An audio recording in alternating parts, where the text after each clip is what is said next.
All right, thank you everyone. I hope you can hear us okay. In the back. 1, 2, 1, 2. All good? All good? My name is Klaus Kamara. I'm the Chief Evangelist of Ideas Revenue Solutions. Part of my role, I look at the transformation in the industry and the big trends for the next 5 years.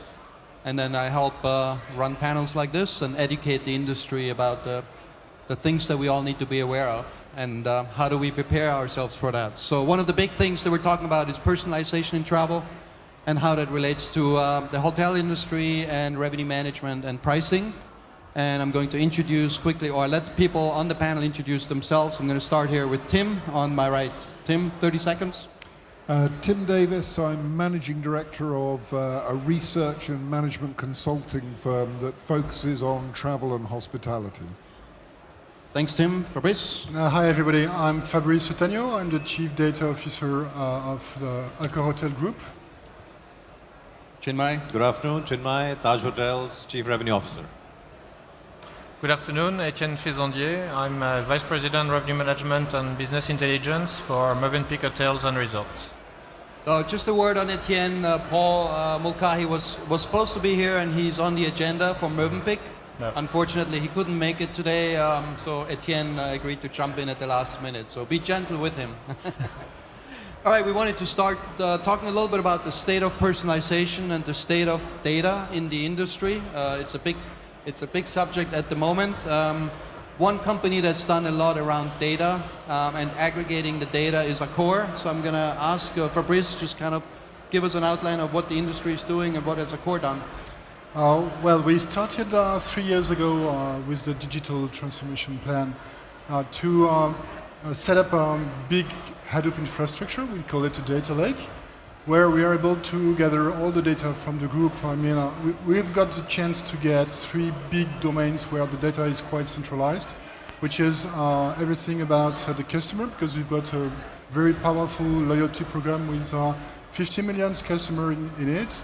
We've got everything about the finance. Our financial system is centralized, so I've got all the data for all the stays and all the hotels daily. And of course, we've got one central reservation system, so I've got all the bookings.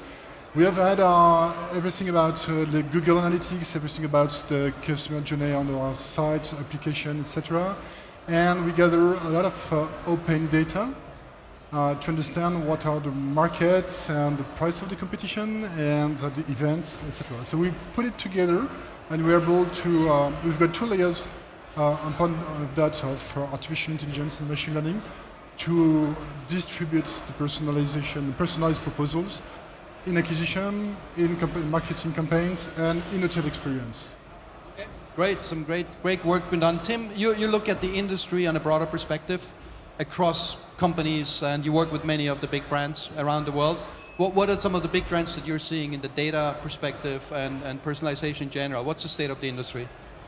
Good afternoon. I think I'd say it polarizes into sort of 3 camps broadly.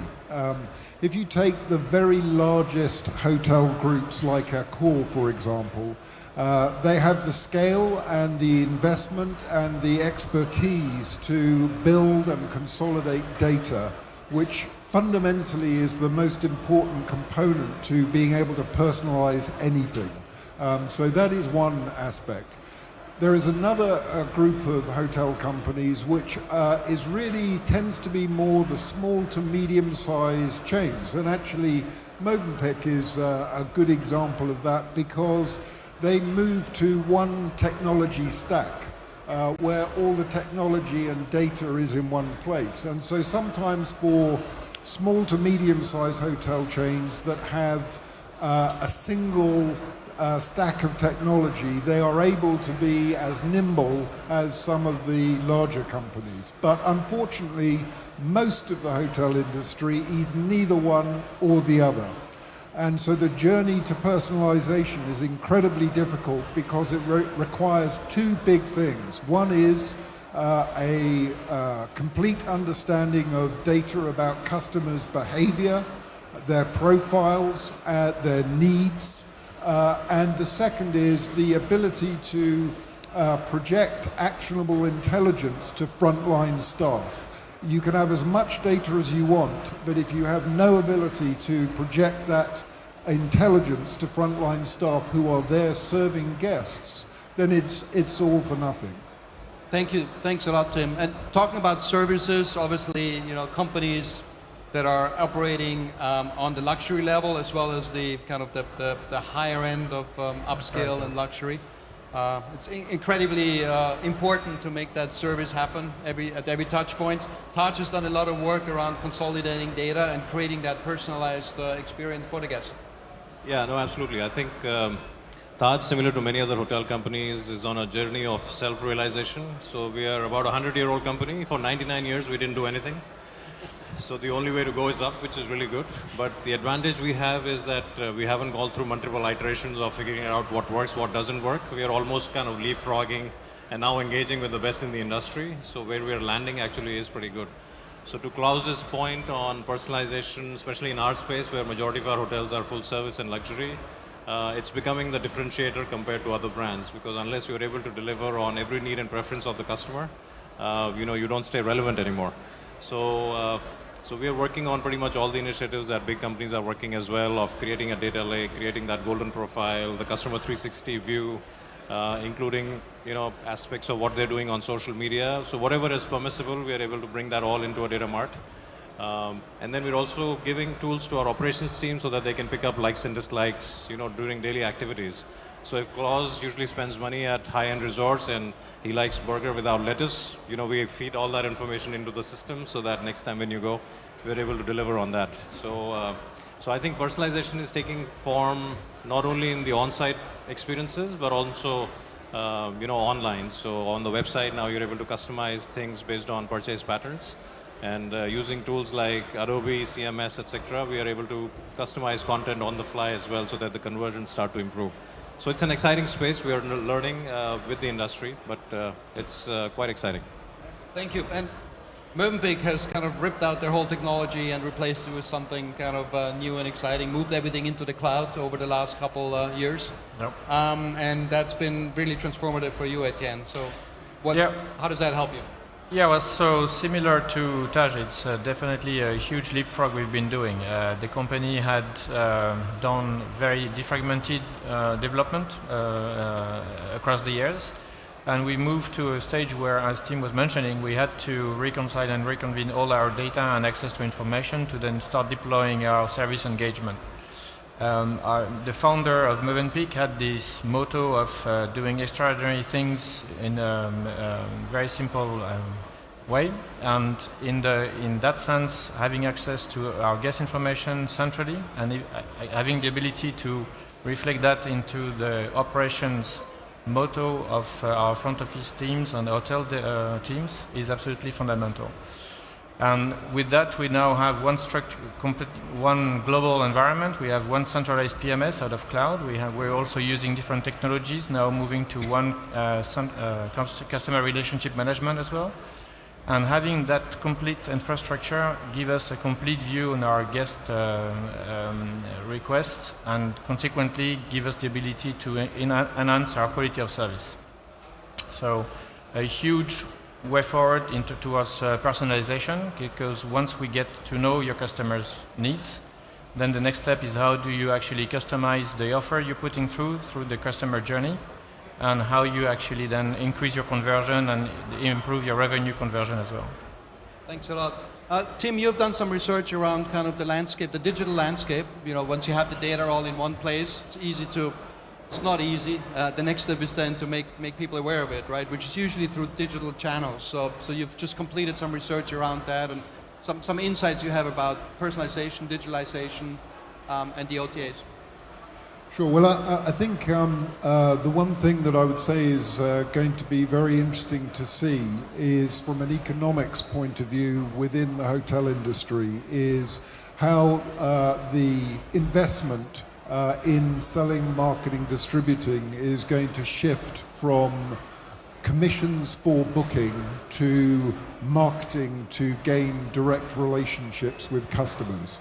In the last 6 years, whilst there's been a huge amount of effort across the industry to put pressure down on commission levels through online travel agents, and they have sort of been at the giddy heights of plus 30% to high 20s% to teens percent. The very largest hotel groups are now down to about 12%. So it's starting to get back to similar levels of cost to what it used to be. However, during that same time period, a digital marketing industry has evolved, and that digital marketing industry today costs hotels $2.3 billion. So from zero. So on one side, you have reduced on distribution, on the other side, increase in marketing. Why is that? It's because in the digital marketing space, the biggest players, people like Google, for example, and Facebook, who have done a really stunning job at understanding customers' behaviors and presenting relevant things to them. And that's really what it's about understanding what their needs are, their behaviors, and presenting relevant things to them. They've done a very good job in using data and intelligence to enable that. And as they do so, the value of what they provide to the industry goes up, and of course the cost goes up too. So I think what we're going to see is a trend where if you break it into three components, suppliers, providers, retailers, and media companies, the media companies will really focus on consumer insight and behavior and intelligence and leverage that to improve the value of marketing. Online retailers focus obviously on conversion, selling things to individual consumers. They will also do the same, as of course most of the largest groups also own meta search comparison sites. So I think you're going to see a hybridization between media and retailing going on, but the common underlying trend is investment in understanding what a consumer needs and how they behave.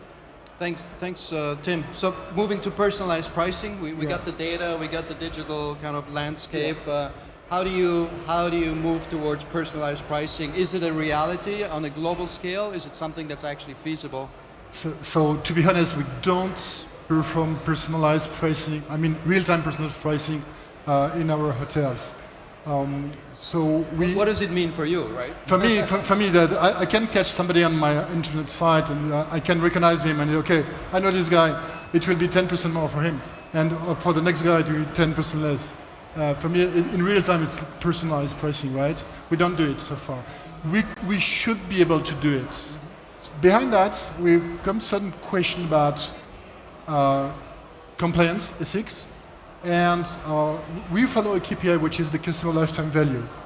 And when it's all the revenue from a customer, and we're able to affect all the costs on the customer, meaning how to acquire this customer, how to retain this customer, etc. And so we got a customer lifetime value, and you say, if you want to optimize right now the pricing on the customer, is it profitable on the long term? I'm not sure. I have no studies, I have no figures about that, but we prefer to work on the long term to propose a fantastic experience in our hotel based on personalization of offerings, etc.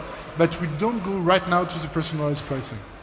Can I just add one sentence? Absolutely. Just one sentence. So on personalized pricing, I agree with Fabrice. I think the bigger trend is going to be about not changing different prices for different people, but it's about presenting relevant products and services at the right price to a consumer, whoever they are. And maybe giving them the choice, right? Yes. Providing better choices to consumers based on their preferences, right? Chin, you're dealing maybe with a more price insensitive consumer group, if I can say that. So how do you personalize the experience without creating issues around your perception and value and brand? How do you tie the two together? Yeah, so at least on personalized pricing, I think there's nothing much happening on the B2C part. I think in the B2B world, a lot is happening because if you ask 3 of our sales guys, 3 of them will give you different quotes for the same product. So we're already doing that personalized pricing in the wrong way. I agree. Yeah. Do it. But on the B2C, I think, to Tim's point, it's all about just maximizing the capacity utilization, and there's certain demand for every price point, but we just do that consistently. So that's the typical yield management approach. We continue to do that. I think there's a little bit of personalization that has started to happen through our contact centers. I would say only for our regular loyalty members, because based on their spend patterns, sometimes the requirements are sometimes unique as well. And especially when it's a package price, which includes a lot of bundling, then gives us more flexibility. So we're currently doing it without using any technology at all. I know some companies have actually reached out to us, also startups, to say that we can actually change prices on the fly on your website based on some algorithms. We haven't gone that route so far. I think the question, similar to what was discussed, is there is a chance of revenue loss, because why would you discount the price if that guy would have converted in any case? So I think we need to put some rigor around that. But coming back to the luxury and the price insensitive part of that is true. I think as long as you deliver very good products and services, what we've realized is that in certain categories, it doesn't really matter if the price is 10 or 15% up, customers will still convert. And that just comes back to the brand and the consistency with which you can provide products and services. So that will always, I think, stay. We are working a lot on personalization of the experience. We haven't reached on the pricing part yet. But I think technology is evolving fast. I'm pretty sure, things will happen. Etienne, you operate a lot in the Middle East and in Europe. Do you see a difference kind of in consumer behavior and how you approach that consumer, maybe through price, maybe through other things as well? Yeah, so definitely different behaviors in terms of booking patterns and channel of bookings. That's a given. In the Middle Eastern destinations, pickup is extremely last minute. Saudi customers are extremely volatile and booking within 48 hours through booking.com, which is their preferred channel. They can actually browse in the lobby itself, do the booking on booking.com, and then present themselves at the counter. So that's very last minute. When it comes to the way we display price points, the way we actually engage with those customers, as opposed to the European side of the business, definitely the ways of booking, preparing the trips, travels, and the reason for the stay are fairly different. And with that, we are currently looking at our alternatives on how we can, throughout the customer journey when it's come to B2C, when we can actually deploy and present different products. Can they actually sometimes bundle different packages as they go through the booking cycle? It's important for us to also start providing ancillary services before they actually go and check into our hotels, so providing them with different added values as they go and prepare the trip. So clearly, when you are checking in or preparing your stay 2 days prior as opposed to 3 weeks, you have clearly different ways of organizing your stay. And for us, opportunities to convert and personalize further the guest experience as they go and convert their booking. Okay, so it's a mix of experience and price and service, exactly. obviously. I have a question on GDPR. Anyone who wants to volunteer to answer? I can speak about that. Yes? We have been working about GDPR for 2 years now. Right. We started very early. That's why I was talking about the ethics and the compliance. So everything about the personal data are stored somewhere specifically, and there's a very little team who can access to the detailed personal data. Everything after is anonymized and then used as a hashtag, etc. We try to produce confidence with our customers. It's not only to be compliant, it's also to say, okay, we take care of your data, they're secured, they're well treated, we do it in the right way, so you will have a fantastic experience about that. So give me more data, and it's a virtual circle. But you have to prove it. So we got, for every project we are developing, we got privacy by design. It means that at the very beginning of the project, we've got a complex process to say, okay, what about privacy? What are we doing with this project? Is it okay or not? We've got a data protection officer who says, okay, you can go, and then we go. Right. So data, trust, And data trust is essential. I mean, trust and experience will create the differentiation. Okay. Yeah. Okay. All right. We have about 9 minutes left. I'm going to ask everyone kind of, what is your suggestion? What should hotels do now to start preparing?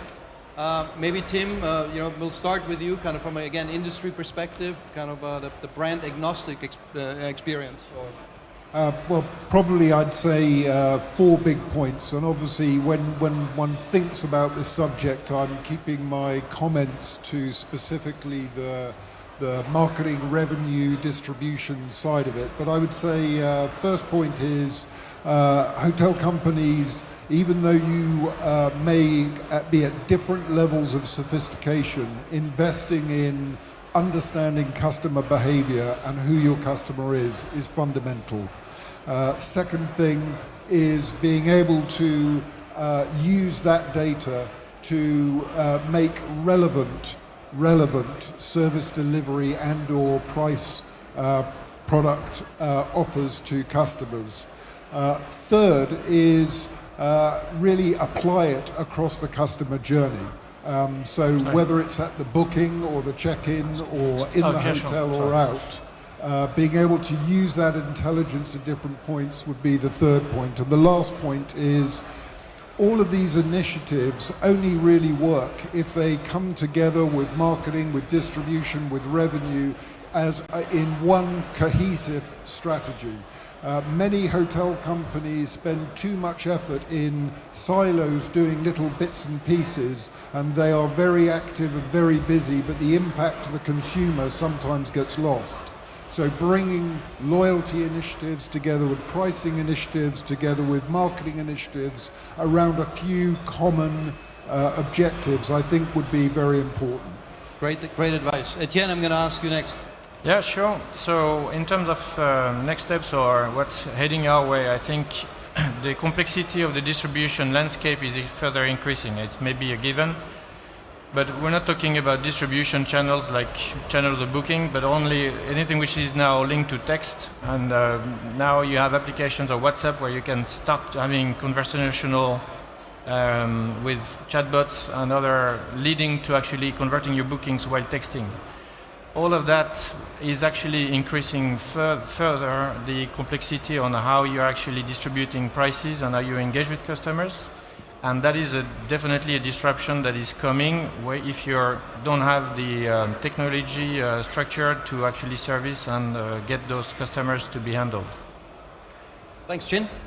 So I think there are 2 big parts. One is that technology is becoming a lot more accessible and cheaper, so it's almost leveling the playing field. So we were discussing earlier in the panel that having smart people and access to technology is not only the rights of OTAs, we have access to that as well.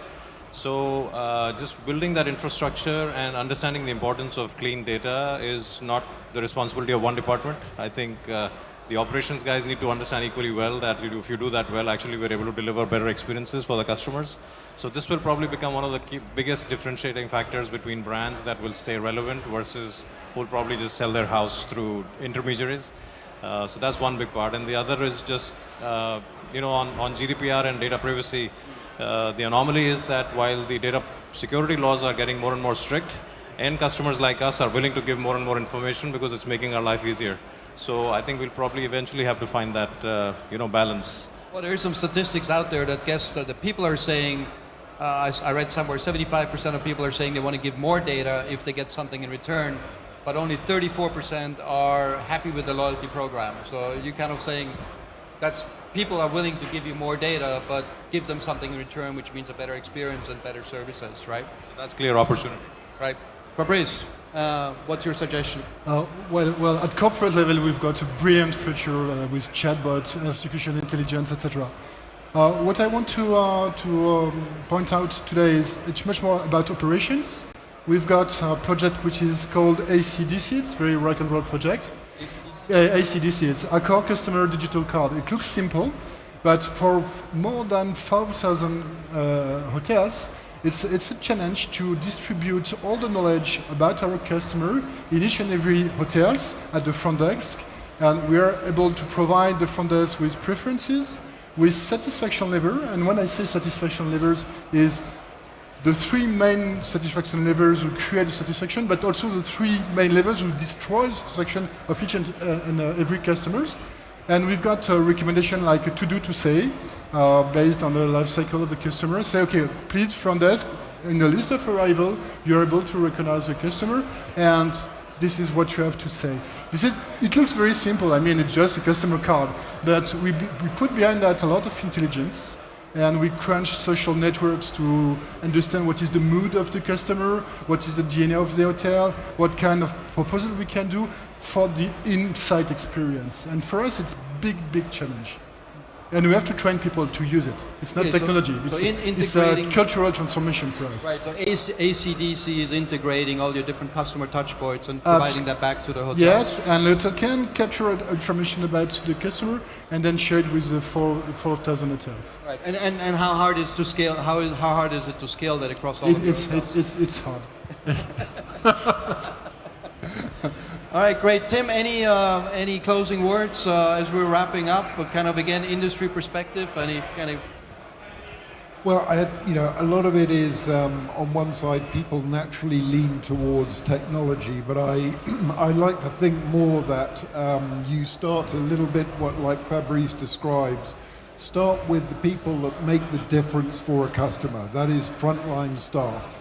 And if you can't start with them and figure out what they will do differently tomorrow, all the analysis, all the data in the world is worthless. So I would say as a hotel company, start with the customer and your frontline staff and figure out what small differences you can do for them. Great, thank you very much. We're a little bit early, but it's always good. I hope you enjoyed the panel. And any questions, we're going to be around for a little while. Thank you very much.